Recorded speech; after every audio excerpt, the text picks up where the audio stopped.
Hello అండి. ఈరోజు ఒక గార్డెన్ వీడియో. ఒక 6 నెలల తర్వాత భూమిలో బంగారం పండినట్టుగా పండింది. ఇప్పటికే మీకు అర్థమైపోయి ఉంటుంది ఇదేంటో. ఇది అల్లము. దీంట్లో మామిడల్లం కూడా ఉంది, ఇంకా పసుపు కూడా ఉంది. అసలు నేనైతే ఒక నెల రోజుల నుంచి అల్లం కొనలేదు. హ్యాపీగా ఇదే అల్లంతో రోజు చక్కగా అన్ని వెరైటీస్ చేసుకుంటున్నాను. దీంట్లో ఏంటంటే ఇంకా మామిడల్లం కూడా వచ్చింది కదా, దాంతో మన ఛానల్లో ఫస్ట్ నేను మామిడల్లం పచ్చడి చేసి చూపించాను. చాలామంది చూసారు, చాలా బాగుందని కూడా అన్నారు. మామిడల్లంతో ఎన్నో రకాలుగా చేసుకోవచ్చు కదా. నేను తురిమి చేసిన మామిడల్లం పచ్చడి అయితే మామిడికాయ పచ్చడి ఎలా ఉంటుందో సేమ్ అలాగే ఉంది. అసలు అందరు చాలా బాగుంది అన్నారు. చూడండి, ఇది మామిడల్లము ఇలా ఉంటుంది.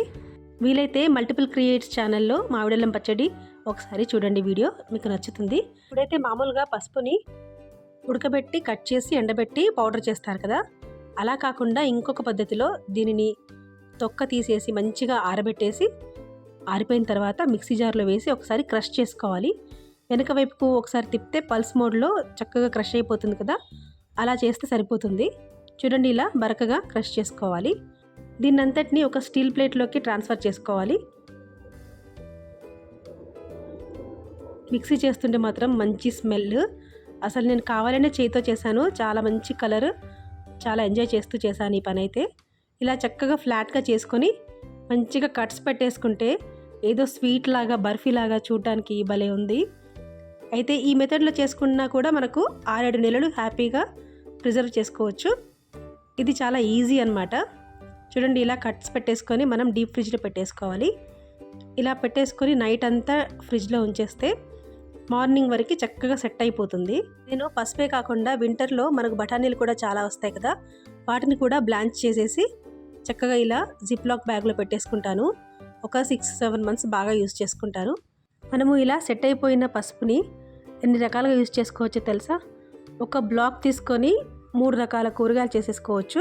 ఇంకా ఇక్కడైతే చలికాలంలో స్పెషల్గా ఈ పసుపుతో పచ్చడి చేసుకుంటారు, కూర కూడా చేసుకుంటారు. ఎందుకంటే బాడీలో హీట్ పెంచుతుంది కదా, చలిగా ఉన్న ప్రదేశాలలో ఇది బాగా యూజ్ చేస్తారు. అంతేకాకుండా ఇమ్యూనిటీ పెంచుకోవడానికి పాలల్లో కొద్దిగా ఈ పసుపు వేసి మిరియాలు వేసి బాగా మరిగించి నైట్ టైం తాగినట్టయితే చక్కగా మనకు ఇమ్యూనిటీ బాగా పెరుగుతుంది. బ్యూటీ టిప్ అయితే కొద్దిగా ఈ పసుపు తీసుకొని శనగపిండిలో కలిపేసుకొని చక్కగా ఫేస్ ప్యాక్ పెట్టుకోవచ్చు. సో ఇలాంటి పచ్చి పసుపు ఒక 6-7 నెలల వరకు మనకు చక్కగా నిల్వ ఉంటుంది ఫ్రిడ్జ్లో ఇలా చేసి పెట్టుకుంటే. మీకు ఈ ప్రాసెస్ నచ్చిందా? మరి ఒక లైక్ ఇవ్వడం మాత్రం మర్చిపోవద్దు. అలాగే కామెంట్ కూడా చేయండి, మీ ఫ్రెండ్స్ అందరికీ షేర్ చేయండి. ఇలాంటి జిప్లాక్ బ్యాగ్లో పెట్టేసుకొని చక్కగా స్ట్రాతో దాంట్లో ఉన్న ఎయిర్ అంతా బయటికి లాగేసేయాలి. లాగేసినట్టయితే ఎక్కువ రోజులు ఫ్రెష్గా ఉంటుంది. ఎప్పుడు కావాలంటే అప్పుడు ఒక ముక్క తీసుకొని మళ్ళీ ఇలాగే చేసేసి ఫ్రిడ్జ్లో పెట్టేయాలి. మీకు ఈ ప్రాసెస్ కానీ నా వీడియో కానీ నచ్చినట్టయితే తప్పకుండా లైక్ చేయండి, మీ ఫ్రెండ్స్ అందరికీ షేర్ చేయండి. అలాగే మార్కెట్లో పచ్చి పసుపు అవైలబుల్గా ఉంటే తప్పకుండా తీసుకొని ఇలా ప్రిజర్వ్ చేసుకొని వాడుకోండి. Thank you for watching.